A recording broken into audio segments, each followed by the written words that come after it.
সারা দেশে ত্রয়োদশ জাতীয় সংসদ নির্বাচন উপলক্ষে আজ 12 ফেব্রুয়ারি সকাল 7:30 হতে কিন্তু ভোট গ্রহণ কার্যক্রম চলমান রয়েছে। তারই ধারাবাহিকতায় জামালপুরের 7টি উপজেলা নিয়ে মোট 5টি আসন গঠিত।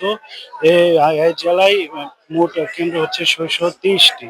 623টি ভোট কেন্দ্রে কিন্তু সকাল 7:30 থেকে কিন্তু ভোট গ্রহণ কার্যক্রম চলমান রয়েছে। আমি এই মুহূর্তে রয়েছি জামালপুর জেলার ইসলামপুর 2 আসনে।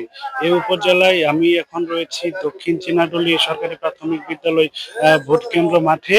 এই কেন্দ্রে আমরা দেখতে পাচ্ছি যে মহিলাদের তুলনায় কিন্তু পুরুষের ভোটার সংখ্যা বেশি। আসলে যদি আপনাকে জানাতে চাই, জেলায় মোট ভোটার সংখ্যা হচ্ছে 21,35,098 জন। এর মধ্যে পোস্টাল ব্যালটে ভোট দিবেন 16,259 জন। শান্তিপূর্ণভাবে নির্বাচন অনুষ্ঠানের জন্য এবার কিন্তু জামালপুরে 11,000-এর বেশি আইন শৃঙ্খলা বাহিনী মোতায়েন থাকবে বলে আমাদেরকে জানিয়েছেন জেলা রিটার্নিং কর্মকর্তা।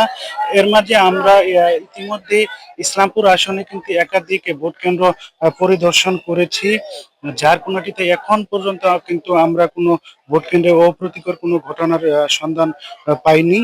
এ জামালপুর 2 ইসলামপুর আসনে মোট 4 জন প্রার্থী প্রতিদ্বন্দ্বী রয়েছেন।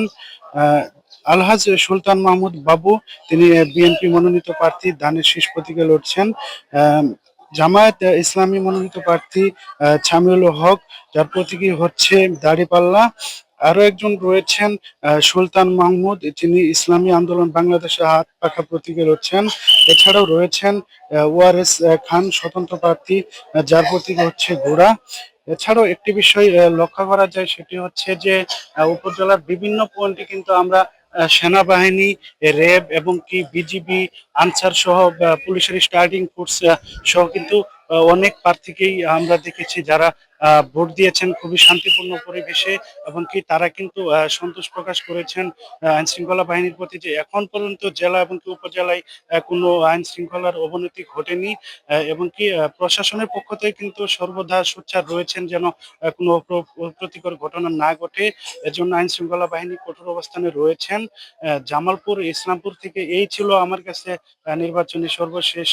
রুবেল মিয়া, জামালপুর, এশিয়ান টিভি।